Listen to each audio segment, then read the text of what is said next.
নমস্কার বন্ধুরা, job fair YouTube চ্যানেলের আরও একটি ভিডিওতে আপনাদের সবাইকে জানাই স্বাগতম। বন্ধুরা, আজকের ভিডিওতে আপনাদের সঙ্গে শেয়ার করতে চলেছি পশ্চিমবঙ্গ সরকারের তরফ থেকে আরও একটি নতুন সরকারি চাকরির বিজ্ঞপ্তি প্রকাশিত হয়েছে, যেখানে আপনারা পশ্চিমবঙ্গের 23টি জেলার যে কোনো ছেলে ও মেয়ে সরাসরি অফলাইনের মাধ্যমে আবেদন করতে পারবেন। এখানটায় পশ্চিমবঙ্গ সরকারের যে সরকারি প্রাইমারি স্কুলগুলি রয়েছে সেই স্কুলগুলিতেই রিক্রুট করা হচ্ছে, এবং এখানটায় প্রাইমারি স্কুলে শুধুমাত্র যে টিচার পোস্টেই রিক্রুট করা হচ্ছে এমনটা কিন্তু কোনো রকম বিষয় নয়। এখানটায় কিন্তু আপনাদের ক্লার্ক সহ কিন্তু বিভিন্ন পোস্টে রিক্রুট করা হচ্ছে, অর্থাৎ এখানটায় আপনাদের টিচার থেকে শুরু করে আপনাদের কিন্তু ক্লার্ক থেকে শুরু করে আপনাদের বিভিন্ন গ্রুপ ডি পোস্টে রিক্রুট করা হচ্ছে। এবং এখানটায় পশ্চিমবঙ্গের 23টি জেলার যে কোনো ছেলে ও মেয়ে সরাসরি শুধুমাত্র উচ্চ মাধ্যমিক পাস শিক্ষাগত যোগ্যতায় আবেদন করতে পারবেন। অর্থাৎ এখানটায় কিন্তু আপনাদের যদি উচ্চ মাধ্যমিক পাস করা থাকে যে কোনো স্বীকৃত প্রতিষ্ঠান থেকে, তাহলেই আপনারা এখানটায় সরাসরি অফলাইনের মাধ্যমে আবেদন করতে পারবেন। এবং আরও একটি বিষয় জানিয়ে রাখি, আপনাদের কিন্তু এখানটায় কোনো রকম লিখিত পরীক্ষা হবে না, সরাসরি এডুকেশন কোয়ালিফিকেশনের উপর ভিত্তি করে আপনাদের কিন্তু একটি শর্ট লিস্ট তৈরি করা হবে, এবং সেই শর্ট লিস্টে যাদের নাম থাকবে তারা কিন্তু সরাসরি এখানটায় ইন্টারভিউয়ের জন্য কিন্তু সুযোগ পেয়ে যাবেন। সুতরাং এখানটায় কিন্তু কোনো রকম আপনাদের কিন্তু রিটেন এক্সাম কিন্তু হচ্ছে না, সেই বিষয়ে কিন্তু এই অফিসিয়াল নোটিফিকেশনে বিস্তারিত লিখেই দেওয়া রয়েছে। অবশ্যই কিন্তু স্টেপ বাই স্টেপ জানিয়ে দেবো অফিসিয়াল নোটিফিকেশন সহকারে। এবং এখানটায় আবেদন করতে হলে কিন্তু আপনাদের কোনো রকম এক্সপিরিয়েন্সের প্রয়োজন নেই, শুধুমাত্র এডুকেশন কোয়ালিফিকেশনের উপর ভিত্তি করে কিন্তু আপনারা এখানটায় আবেদন করতে পারবেন। এখানটায় কোনো রকম এক্সপিরিয়েন্সের আপনাদের এখানটায় প্রয়োজন নেই। এবং বয়সসীমার ক্ষেত্রে আপনাদের ন্যূনতম বয়সসীমা যদি 18 বছর হয়ে থাকে তাহলেই কিন্তু আপনারা এখানটায় আবেদন করতে পারবেন। অর্থাৎ 18 থেকে শুরু করে 40 বছর পর্যন্ত বয়সসীমা হয়ে থাকলে কিন্তু আপনারা এখানটায় সরাসরি অফলাইনের মাধ্যমে আবেদন করতে পারছেন। এবং আবেদন করবার জন্য আপনাদের এখানটায় কোনো রকম আবেদন ফিসের কিন্তু প্রয়োজন নেই, সরাসরি বিনামূল্যে আপনারা এখানটায় আবেদন করতে পারছেন। তো বন্ধুরা, সবার প্রথমেই আজকের এই অফিসিয়াল নোটিফিকেশন নিয়ে বিস্তারিত তথ্যগুলি শেয়ার করে দেবো। তার আগে আপনাদেরকে জানিয়ে রাখতে চাই যে আপনারা কিন্তু অবশ্যই ভিডিওটিকে স্কিপ না করে সম্পূর্ণ ভিডিওটি দেখার চেষ্টা করবেন। আর প্রতিনিয়ত সরকারি চাকরির আপডেট পাওয়ার জন্য অবশ্যই আপনারা আমাদের এই জব ফেয়ার ইউটিউব চ্যানেলকে সাবস্ক্রাইব করে দিয়ে পাশে থাকা বেল আইকনটিকে বাজিয়ে দেবেন। তো বন্ধুরা, চলুন আজকের মূল ভিডিওটি শুরু করি।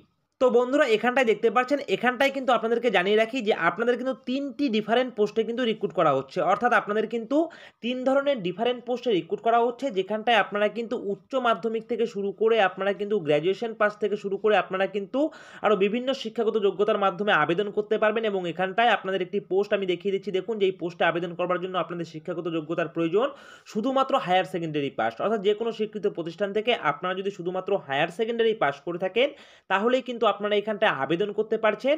এবং এখানটায় কিন্তু আপনাদের সরাসরি অফলাইনের মাধ্যমে আবেদন করতে হবে। কি করে আপনারা অফলাইনে আবেদন করবেন সেই বিষয় নিয়েও কিন্তু বিস্তারিত তথ্য শেয়ার করে দেবো। তো বন্ধুরা, চলুন এবারে আপনাদের দেখিয়ে দিচ্ছি যে এখানটায় আবেদন করবার জন্য আপনাদের বয়সসীমা কি লাগবে। তো বন্ধুরা দেখুন, এখানটায় লিখেই দেওয়া রয়েছে এজ অ্যাজ অন, অর্থাৎ এখানটায় আপনাদের কিন্তু বয়সের হিসাবটা করতে হবে 1-2-2024। অর্থাৎ এখানটায় আপনাদের কিন্তু 1 ফেব্রুয়ারি 2024 তারিখ থেকে আপনারা আপনাদের বয়সের হিসাবটা করবেন।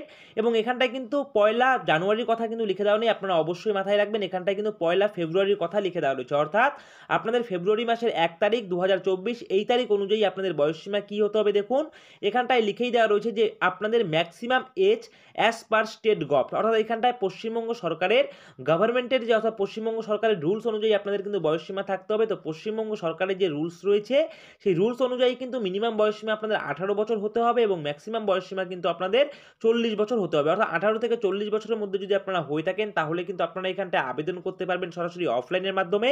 সেই বিষয়ে এখানটায় লিখে দেওয়া রয়েছে, এবং অবশ্যই আপনারা আপনাদের বয়সের হিসাবটা করবেন 1-2-2024 এই তারিখ অনুযায়ী। ঠিক আছে। তো বন্ধুরা, এরপরে দেখুন, তো বন্ধুরা এখানটায় দেখতে পাচ্ছেন এখানটায় কিন্তু কিছু বিষয় স্পষ্ট করে উল্লেখ করে দিয়ে দেওয়া রয়েছে, যে এখানটায় লিখে দেওয়া রয়েছে যে আপনাদের কিন্তু কোনো রকম লিখিত পরীক্ষা হবে না, সরাসরি ইন্টারভিউয়ের মাধ্যমে আপনাদের এখানটায় রিক্রুট করানো হবে। এবং এখানটায় লিখে দেওয়া রয়েছে date of interview and list of candidates called for interview will be published at our website. এখানটায় ওয়েবসাইট দেখতে পাচ্ছেন। অর্থাৎ এখানটায় আপনারা যখন আবেদন করবেন, আবেদন করার পর আপনাদের শিক্ষাগত যোগ্যতার উপর ভিত্তি করে কিন্তু আপনাদের একটি শর্ট লিস্ট তৈরি করা হবে, এবং সেই শর্ট লিস্ট কিন্তু তারা সরাসরি তাদের যে অফিসিয়াল ওয়েবসাইট রয়েছে সেই অফিসিয়াল ওয়েবসাইটে কিন্তু সেই শর্ট লিস্ট প্রকাশ করবে।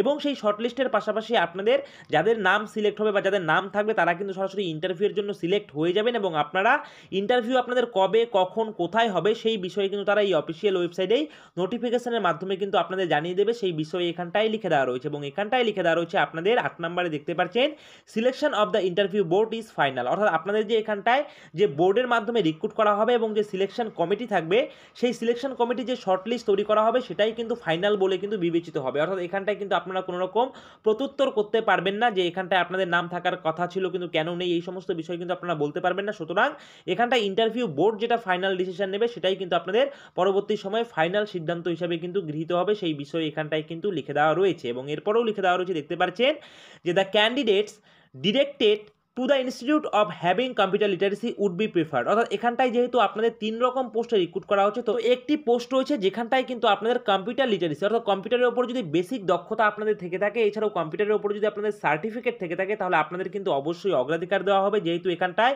টিচার থেকে শুরু করে আপনাদের কিন্তু ক্লার্ক থেকে শুরু করে আপনাদের কিন্তু এখানটায় গ্রুপ ডি পোস্টে রিক্রুট করা হচ্ছে, এবং এখানটায় একটা এমন পোস্ট রয়েছে যার জন্য কিন্তু অবশ্যই আপনাদের কিন্তু কম্পিউটার সার্টিফিকেট থাকা কিন্তু অবশ্যই ইম্পর্টেন্ট, কারণ সেই কম্পিউটার সার্টিফিকেট যদি আপনাদের থেকে থাকে তাহলে কিন্তু আপনারা প্রেফারেন্স অর্থাৎ অগ্রাধিকার কিন্তু পেয়ে যাচ্ছেন। সুতরাং এখানটা যদি আপনাদের কম্পিউটার সার্টিফিকেট না থেকে থাকে তবেও আপনারা আবেদন করতে পারবেন। যদি কম্পিউটার সার্টিফিকেট থেকে থাকে তাহলে আপনারা কিন্তু এখানটায় অগ্রাধিকার পেয়ে যাচ্ছেন, সেই বিষয়ে এখানটায় লিখে দেওয়া রয়েছে। এবং এখানটায় লিখে দেওয়া রয়েছে এই চাকরির ক্ষেত্রে আপনাদের কিন্তু কোনো রকম টিএ ডিএ এই সমস্ত কিন্তু আপনাদের এখানটায় দেওয়া হবে না, সেই বিষয়ে এখানটায় লিখে দেওয়া রয়েছে। তো বন্ধুরা এরপরে দেখুন লিখে দেওয়া রয়েছে documents two B attached with application form. যেভাবে আপনারা অ্যাপ্লিকেশন ফর্মটিকে ফিল আপ করবেন সেই অ্যাপ্লিকেশন ফর্মের সঙ্গে কোন কোন ডকুমেন্ট অ্যাটাচ করতে হবে সেগুলি এখানটায় লিখে দেওয়া রয়েছে। দেখতে পাচ্ছেন ফটোকপি অফ অল টেস্টিমোনিয়ালস, অর্থাৎ আপনাদের যাবতীয় ডকুমেন্টের জেরক্স কপি কিন্তু সেলফ অ্যাটেস্টেড করে কিন্তু আপনাদের অ্যাপ্লিকেশন ফর্মের সঙ্গে এনক্লোজ করতে হবে। তো বন্ধুরা আপনারা মাথায় রাখবেন আপনাদের যে সমস্ত ডকুমেন্টগুলি আপনারা জেরক্স করবেন সেগুলির মধ্যে যদি সেলফ অ্যাটেস্টেড না করেন তাহলে কিন্তু সেই সমস্ত ডকুমেন্টগুলির কোনো রকম ভ্যালু থাকে না। সুতরাং অবশ্যই আপনারা কি করবেন,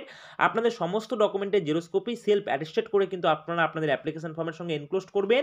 এছাড়াও লিখে দেওয়া হচ্ছে এজ প্রুফ ডকুমেন্ট, অর্থাৎ আপনাদের বয়সের প্রমাণপত্র হিসাবে ডকুমেন্ট কিন্তু অ্যাটাচ করতে হবে। সেটা আপনারা মাধ্যমিকের অ্যাডমিট কার্ড কিন্তু অ্যাটাচ করতে পারেন, অথবা আপনারা কিন্তু ডেট অফ বার্থের সার্টিফিকেট সেটাও কিন্তু আপনারা অ্যাটাচ করতে পারেন। অবশ্যই কিন্তু সেটা সেলফ অ্যাটেস্টেড করে তারপর কিন্তু আপনারা অ্যাপ্লিকেশন ফর্মের সঙ্গে এনক্লোজ করবেন।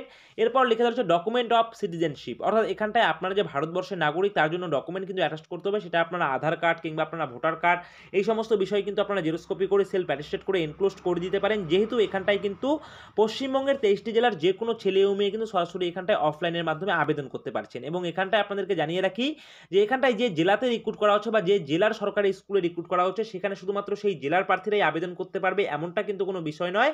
এখানটায় পশ্চিমবঙ্গের 23টি জেলার যে কোনো ছেলে ও মেয়ে সরাসরি কিন্তু অফলাইনের মাধ্যমে আবেদন করতে পারবেন। তো বন্ধুরা অফলাইনে আপনারা কি করে আবেদন করবেন সেই বিষয়টা এবার আমি আপনাদের দেখিয়ে দিচ্ছি।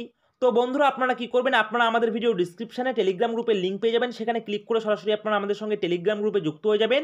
এবং টেলিগ্রাম গ্রুপ থেকে অফিসিয়াল নোটিফিকেশন থেকে ডাউনলোড করে একটু স্ক্রল ডাউন করলে আপনারা এই ধরনের একটি অ্যাপ্লিকেশন ফর্ম পেয়ে যাবেন। এই অ্যাপ্লিকেশন ফর্মটিকে আপনারা কি করবেন, একটি A4 পেজে কিন্তু আপনাদের প্রিন্ট আউট বের করতে হবে। প্রিন্ট আউট বের করে হাতে কলমে সুন্দর করে আপনাদের এই অ্যাপ্লিকেশন ফর্মটিকে ফিল আপ করতে হবে। দেখুন এখানটায় সবার প্রথমেই লিখে দেওয়া রয়েছে ফুল নেম, অর্থাৎ যিনি আবেদন করবেন তার ফুল নেম এখানটায় লিখে দিতে হবে ক্যাপিটাল লেটারে। এবং এরপর লিখে দেওয়া রয়েছে ফাদার্স নেম, বাবার নাম আপনারা এখানটায় লিখে দেবেন সেটাও ক্যাপিটাল লেটারে। এবং পার্মানেন্ট অ্যাড্রেস আপনারা লিখে দেবেন এখানটায় সুন্দর করে, অর্থাৎ ভিলেজ, অর্থাৎ সবার প্রথমে আপনারা ভিলেজ লিখবেন, তারপর আপনারা এখানটায় পোস্ট লিখবেন, তারপর আপনারা এখানটায় পিএস লিখবেন অর্থাৎ থানা লিখবেন, তারপর ডিস্ট্রিক্ট, তারপর কিন্তু আপনারা এখানটায় পিন নাম্বার দেবেন, পিন নাম্বার দিয়ে তারপর স্টেটের নামটাও কিন্তু অবশ্যই লিখে দেবেন। লিখে দেওয়ার পর এইভাবে সুন্দর করে পার্মানেন্ট অ্যাড্রেসটিকে আপনারা ফিল করবেন। এবং তারপর এখানটায় লিখে দেওয়া রয়েছে আপনারা দেখতে পাচ্ছেন অ্যাড্রেস ফর করেসপন্ডেন্স, অর্থাৎ প্রেজেন্ট অ্যাড্রেসের কথা লিখে দেওয়া রয়েছে। যদি আপনাদের এই পার্মানেন্ট অ্যাড্রেসটি প্রেজেন্ট অ্যাড্রেস হয়ে থাকে তাহলে সেটাই কিন্তু আপনারা এখানটায় লিখে দেবেন। আর যদি আপনাদের পার্মানেন্ট অ্যাড্রেস এবং প্রেজেন্ট অ্যাড্রেস আলাদা হয়ে থাকে তাহলে প্রেজেন্ট অ্যাড্রেস যেটা রয়েছে সেটা কিন্তু আপনারা এখানটায় দিয়ে দেবেন। এবং আপনাদের ডকুমেন্টে যে অ্যাড্রেস রয়েছে অর্থাৎ পার্মানেন্ট অ্যাড্রেস, সেই পার্মানেন্ট অ্যাড্রেস কিন্তু আপনারা এই পার্মানেন্ট অ্যাড্রেসের জায়গায় বসিয়ে দেবেন। তারপর দেখুন এখানটায় ডেট অফ বার্থ কিন্তু আপনারা সুন্দর করে বসিয়ে দেবেন। এখানটায় জেন্ডার আপনারা চুজ করে নেবেন, রিলিজিয়ান আপনারা লিখে নেবেন হিন্দু না মুসলিম না শিখ ইসাই সেটা লিখে নেবেন, ন্যাশনালিটি অবশ্যই ইন্ডিয়ান লিখবেন। এবং তারপর লিখে দেওয়া রয়েছে ক্যাটাগরি, তো ক্যাটাগরি ক্ষেত্রে দেখতে পাচ্ছেন লিখে দেওয়া রয়েছে SC ST OBC ex serviceman physical handicap এবং আদার্স। সুতরাং আপনারা সমস্ত ক্যাটাগরি থেকেই কিন্তু এখানটায় আবেদন করতে পারছেন। সুতরাং SC ST OBC আপনারা যেই ক্যাটাগরির প্রার্থী রয়েছেন সেই ক্যাটাগরির বক্সে কিন্তু আপনারা এখানটায় টিক করবেন। এছাড়াও আপনারা যদি জেনারেল হয়ে থাকেন তাহলে কিন্তু আপনারা আদার্সের ঘরে কিন্তু টিক করবেন। তো বন্ধুরা এরপরে দেখুন এখানটায় 10 নম্বরে লিখে দেওয়া ডোমিসিয়াল, অর্থাৎ এখানটায় আপনারা কিন্তু ওয়েস্ট বেঙ্গল লিখে দেবেন, এখানটায় ওয়েস্ট বেঙ্গল লিখে দেবেন। তারপর ইমেল আইডি অর্থাৎ বৈধ একটি ইমেল আইডি আপনার প্রার্থী যে থাকবে তার কিন্তু একটা বৈধ ইমেল আইডি থাকতে হবে, সেটা আপনারা ইমেল আইডির ঘরে বসিয়ে দেবেন। এবং তারপর হোয়াটসঅ্যাপ নং চাওয়া হয়, যদি আপনাদের হোয়াটসঅ্যাপ নং থেকে থাকে তাহলে অবশ্যই আপনারা হোয়াটসঅ্যাপ নাম্বারটা এখানটায় দিয়ে দেবেন। এবং এরপর লিখে দেওয়া রয়েছে মোবাইল নাম্বার, একটি ভ্যালিড মোবাইল নাম্বার আপনারা এখানটায় দিয়ে দেবেন। দিয়ে দেওয়ার পর একটু স্ক্রল ডাউন করবেন, স্ক্রল ডাউন করার পরে কিন্তু আপনাদের এডুকেশন কোয়ালিফিকেশন চাওয়া হয়েছে। সুতরাং এখানটায় আপনাদের মাধ্যমিক থেকে শুরু করে হায়ার সেকেন্ডারি থেকে শুরু করে graduation, masters, BEd, MEd, MA এই সমস্ত শিক্ষাগত যোগ্যতা কিন্তু এখানটায় চাওয়া হয়েছে। সুতরাং আপনারা যদি গ্রুপ ডি পোস্টের জন্য আবেদন করেন তাহলে কিন্তু আপনারা শুধুমাত্র উচ্চ মাধ্যমিক পর্যন্ত দিলেই চলবে। এবং আপনারা যদি ক্লার্ক পোস্টের জন্য আবেদন করেন তাহলে কিন্তু গ্র্যাজুয়েশন পর্যন্ত দিতে হবে। এবং আপনারা যদি মাস্টার্স পোস্ট অর্থাৎ টিচার পোস্টের জন্য আবেদন করেন তাহলে কিন্তু অবশ্যই আপনাদের মাস্টার অথবা আপনারা কিন্তু এই বিএড ডিগ্রি এবং পোস্ট যদি আপনাদের এমএ ডিগ্রি কমপ্লিট করা থাকে এগুলিও কিন্তু আপনারা দিতে পারেন যদি আপনারা টিচার পোস্টের জন্য আবেদন করেন। তো আপনারা দেখতে পাবেন সবার প্রথমেই লিখে দেওয়া হচ্ছে ইয়ার অফ পাসিং, অর্থাৎ আপনারা যে এখানটায় দেবেন মাধ্যমিক, সেই মাধ্যমিক কত সালে পাস করেছেন, বা উচ্চ মাধ্যমিক যদি দেন তাহলে আপনারা উচ্চ মাধ্যমিক কত সালে পাস করেছেন, বোর্ডের নাম দিয়ে দেবেন, কি কি সাবজেক্ট ছিল সেটা দেবেন, ফুল মার্কস কত ছিল সেটা দেবেন, কত পেয়েছেন সেটা দেবেন এবং আপনাদের পার্সেন্টেজ কত রয়েছে সেটা দেবেন। সেটা দেওয়ার পর আপনারা কি করবেন, সুন্দর করে আপনারা এই এডুকেশন কোয়ালিফিকেশনটাকে ফিল আপ করবেন। ফিল আপ করার পর এক্সপিরিয়েন্স যদি আপনাদের থেকে থাকে তাহলে আপনারা এক্সপিরিয়েন্স এখানটায় দিয়ে দেবেন, আর যদি না থেকে থাকে তাহলে কোনো রকম দেবার প্রয়োজন নেই। এবং তারপর একটু স্ক্রল ডাউন করার পর এখানটায় ডিক্লারেশন রয়েছে দেখতে পাচ্ছেন, এটা সুন্দর করে আপনারা পড়বেন। পড়ার পর আপনারা এখানটায় যেই ডেটে অ্যাপ্লিকেশন ফর্মটিকে ফিল আপ করছেন সেই ডেট দিয়ে দেবেন, কোথা থেকে আপনারা অ্যাপ্লিকেশন ফর্ম ফিল আপ করছেন সেই প্লেস এখানটায় দিয়ে দেবেন এবং এখানটায় সিগনেচার আপনাদের করতে হবে। আপনারা দেখতে পাচ্ছেন এইখানটায় আপনারা সিগনেচার করে আপনারা কি করবেন, এই অ্যাপ্লিকেশন ফর্মের সঙ্গে যাবতীয় ডকুমেন্টের জেরক্স কপি সেলফ অ্যাটেস্টেড করে এনক্লোজ করে দিয়ে কিন্তু নির্দিষ্ট অ্যাড্রেসে কিন্তু আপনাদের পাঠিয়ে দিতে হবে, তাহলেই কিন্তু আপনাদের এখানটায় আবেদন প্রক্রিয়া কমপ্লিট হয়ে যাবে। তো বন্ধুরা চলুন এবারে আমি আপনাদের দেখিয়ে দিচ্ছি কোন কোন পোস্টে এখানটায় রিক্রুট করা হচ্ছে। তো বন্ধুরা এখানটায় দেখুন, এখানটায় 3টি ডিফারেন্ট পোস্টে রিক্রুট করা হচ্ছে। সবার প্রথমে লিখে দেওয়া হচ্ছে daily rated worker as peon পোস্টে রিক্রুট করা হচ্ছে, অর্থাৎ গ্রুপ ডি পোস্ট রয়েছে, যেখানটা আবেদন করতে হলে শুধুমাত্র উচ্চ মাধ্যমিক পাস করে থাকলে আপনারা আবেদন করতে পারবেন।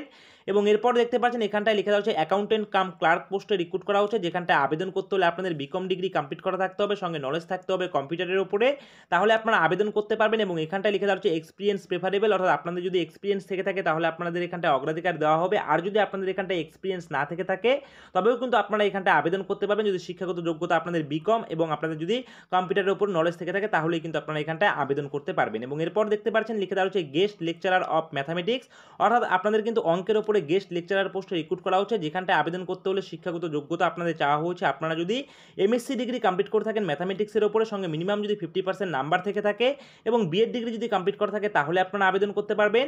অথবা আপনাদের এখানটায় লিখে দেওয়া হচ্ছে আপনাদের যদি এমএ ডিগ্রি কমপ্লিট করা থাকে, সঙ্গে এমএ ডিগ্রি যদি কমপ্লিট করা থাকে এবং আপনাদের যদি 50% মার্ক থেকে থাকে তবেও কিন্তু আপনারা এখানটায় আবেদন করতে পারবেন। তো আপনাদের এখানটায় যে কোনো একটি শিক্ষাগত যোগ্যতা থাকলে আপনারা এখানটায় আবেদন করতে পারবেন।